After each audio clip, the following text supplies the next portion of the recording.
The man jerked awake, his finger still on the button, his head slumped over the desk. A wave of confusion washed over him as he blinked at the dimly lit room. "Did I fall asleep?"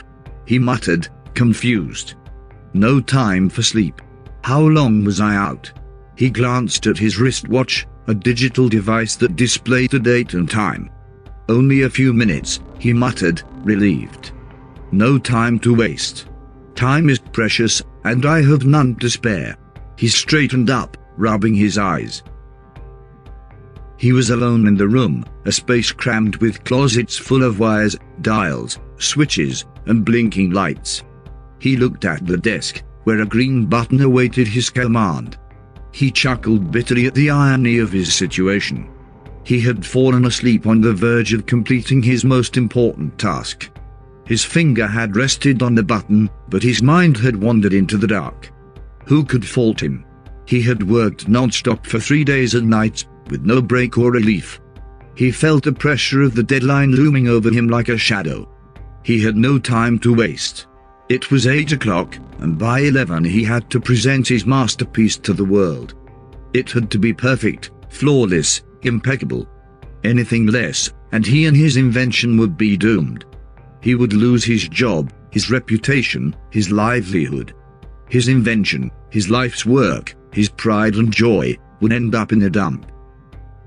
He eyed the potentiometer, which showed date, the same number he had dialed before dozing off. The green button labeled start glowed invitingly, urging him to press it.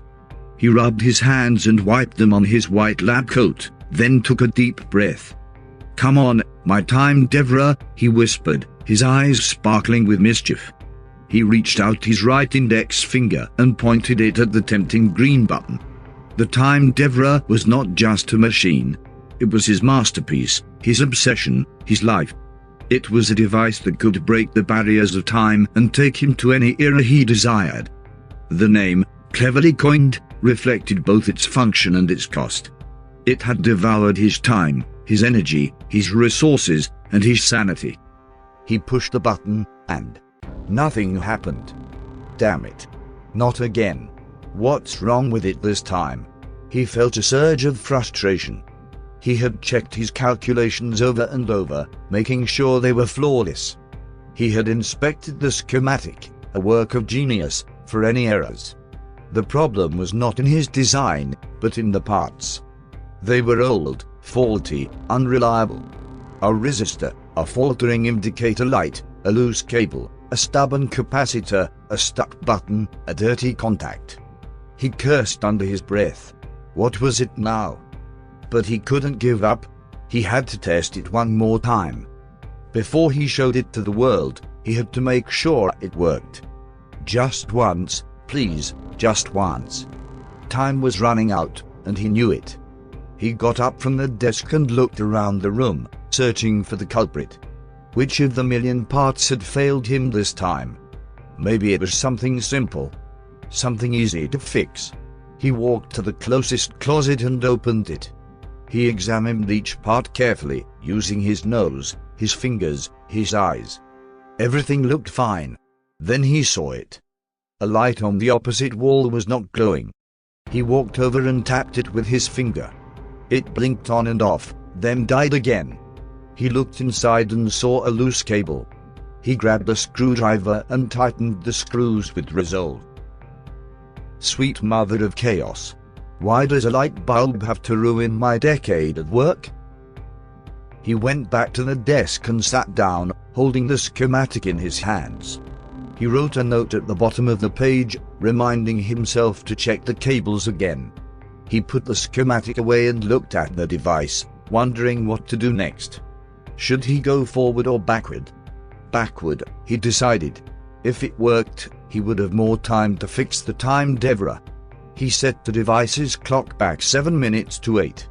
He smoothed his hands over his coat, crossed his fingers and placed his finger on the button labeled start. With a firm push, a faint buzzing filled his ears, and then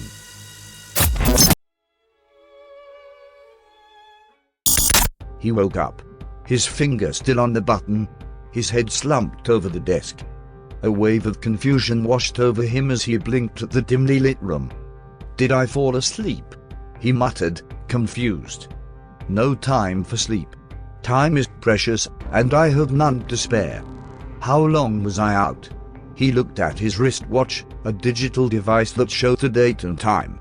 Only a few minutes, he said, relieved. No time to waste. The room was silent, empty of anyone else.